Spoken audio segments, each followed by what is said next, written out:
station wagon. I think they're called Jettas. Struck a chord of melancholy in my heart. And the last time I sat in that red Volkswagen Jetta was when I was living in Minneapolis in 1997.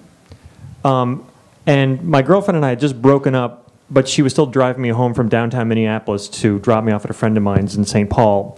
And I still remember the Beck song that happened to be on the radio at her work lunchroom as she dropped the final kind of words that we were done. And it's whatever the song it was, it ends with a donkey braying. So that was etched in my mind as we're driving in this red Volkswagen station wagon.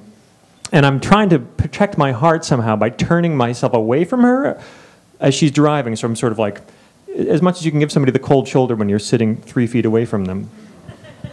But that was the last time that I was in that red Volkswagen Jetta, and I always felt like we had lost something, that something had been lost. When we had met about 3 days after I had gotten word that I had been accepted to the National Shakespeare Conservatory, which was an acting school in upstate New York. They had studios in New York City, but then also in upstate New York. I wonder if it was not the rush of that experience of being admitted to this very prestigious acting school that sort of emitted me into the world, because literally the next day is when we met. I was working at a kosher deli in downtown St. Paul where I knew every rabbi within a 40-mile radius. And she walked in, and she had kind of like a mop of red hair, and there was something so intensely familiar about her. And I'm not a very demonstrative person in the dating scene, but I really literally could see myself jumping over the counter, over the knishes, and running over to her and say, "I want to go on a date with you." And that's not, you don't know me from Adam, so you don't know that I would never have done that. But that was running through my head. And she's sitting there with some, I take it to be sort of a work supervisor, and I cannot take my eyes off of her. And I think that I get a feeling that there's some sort of mutuality going on there. And at one point she comes up to the counter and she wants more ice for her soda, and I'm just trying to get as much airtime as possible. I'm like making the ice go very, very slowly, and I'm cracking every just like weird, wise joke I can get to kind of spread that experience out. And then after she's done with her lunch, with her supervisor, with her hummus and her pita bread, and I'm going to go clear the table, and I see her doing something with her hands on top of the table, and then she splits. And I go to the table, and I have this unbelievable butterfly feeling in my chest, and I look under her plate, and there's a note underneath the plate, and it just has, her telephone number on it.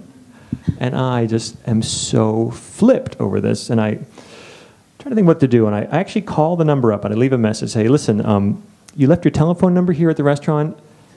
I would hate to have you lose your telephone number. I mean, you're going to need it. So I got it for you safe and sound. Just come back at 8 when I'm off my shift, and I'll give it back to you." When she shows up, I give her a bouquet of knishes. And that begins our 7.5 months together. Now, I was going off to we spent 7 weeks in the kind of the throes of like just unbelievable early love. And she came to visit me when I was at the Shakespeare Conservatory on a very short notice. She quit her job, comes out. And as it turns out, she was a kind of a firecracker in my book. And she was on antidepressants. And I guess I've got the minute to finish this out. And she took 2 a day. Now, the one thing I will never forget is seeing her as she's about to leave. She stayed about a week out in the Shakespeare Conservatory, schlepped across the country to get there. But I'll remember that red car emblazoned against the blue sky and against the white sort of bungalows of the Shakespeare Conservatory. And she's madly digging around her car like an ant, like a colony of ants. She herself is a colony of ants, like basically taking the car apart. I get over to her and say, "What are you doing?" And she goes, I'm looking for my antidepressant pill. Like, "How many of those do you take a day?" She goes, 2. "And when are you going to get back to Minneapolis?"